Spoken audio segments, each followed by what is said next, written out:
Watching this process is really funny. Like just having to keep track of each individual penguin, it's just crazy. Like looking at them, it's insane.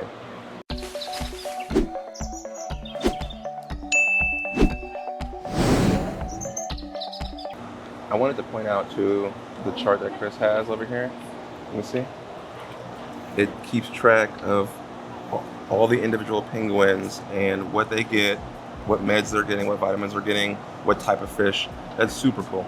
Yes. And I love that you are here doing that while she is working with the penguin and keeping track.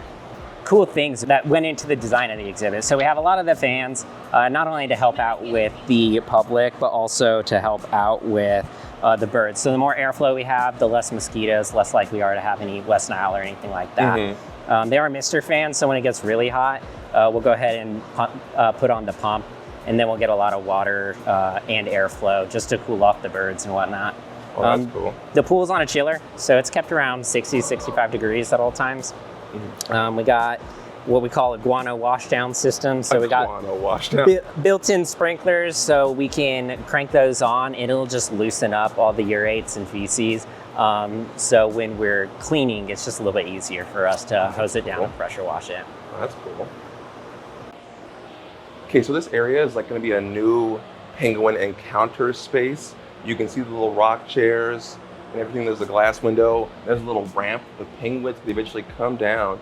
You can come meet them any time in the day, really. Well, I'm sure they're going to have specific slots of time when you can come and just hang out with a penguin.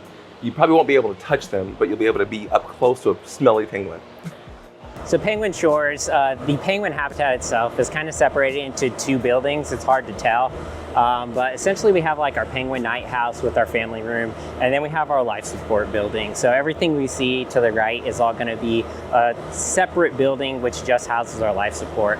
So what we're looking at outside is, this is our degassing tower. So this is essentially after everything's been filtered, gone through ozone, gone through UV, gone through chiller, all of those steps, it's going to come out to here. It's going to do its off-gassing. It's going to off-gas any extra oxygen or ozone or anything in this tower, and then it's going to be recirculated back into the pools. And this is a big chunk of money right here. We're just looking at. Yes. So why is this necessary for these penguins? Yeah. So a lot of facilities use pretty high-end filtration systems in ozone, just because there's a lot of like fecal flora and issues that can pop up in water that can affect penguins' health. Even though for the most part they're not fish, they don't spend an overwhelming amount of time in the water, but you really just want to make sure that you're cleaning up as much of that fecal matter and bacteria as possible. Makes sense. Yeah. That's awesome. No, this is like cool. I can tell this is. Oh, just wait till we step inside. Oh, okay, we're going inside. Yeah. So next we got our chiller.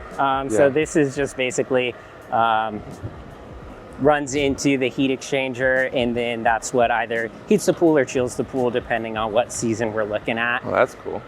I don't know if you guys could tell. It's 90 degrees out here right now. It's hot. Let's go inside. I would say when it comes to African penguins, we probably have one of the state-of-the-art life support systems throughout the entire country. So this room is purely for ozone. So we have 2 ozone generators, and that ozone is injected over at this station here. And essentially, if you don't know what ozone does, ozone it's that extra molecule that just like attacks life. It attacks biological matter. So any like algae or anything that you don't want in the water, ozone's gonna try and knock that out. And that's just water, what that's not just the penguins. Yeah, and that's just what clarify that. That's just what keeps your water clarity, right? So it just keeps it like crystal clear, so it doesn't get all cloudy and gross and stuff like that. Wow. Now this is. I haven't seen a system like this in a zoo. I've seen stuff like this in aquariums, but this is definitely state-of-the-art stuff, and most people don't know what we're looking at. Like on the mechanical side of things, this is extremely impressive coming from 2 animal experts here. I'm just saying. It's impressive stuff in here. Yeah, we like to call these our minions. Yeah. We'll see, so we'll see how we decorate them for Halloween or what we end up doing. Oh my gosh. Okay, yeah, these you are have just to put a little eyeball right in the middle there. right. Give them like suspenders.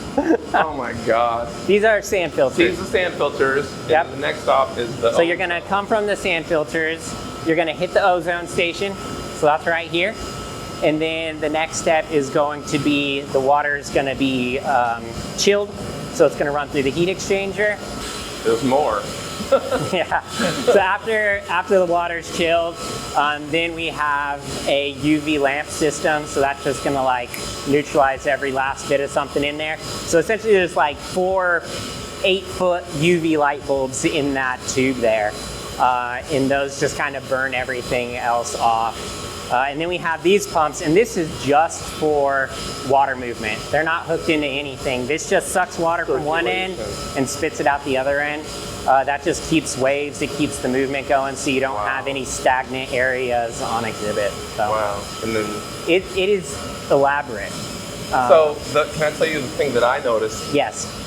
That out of all this in here, even the ladder is brand new. Yeah.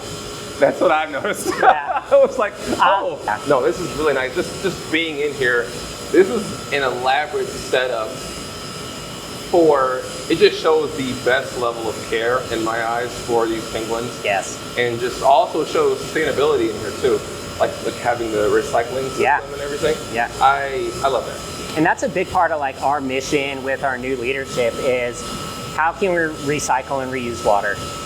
For many years, we were kind of just like, our pools were just on a constant trickle. And we're really focusing on going around our zoo, what water features can we do recirculating? Like, let's find a way to start reusing water, recycling water. So, good things to come. Awesome.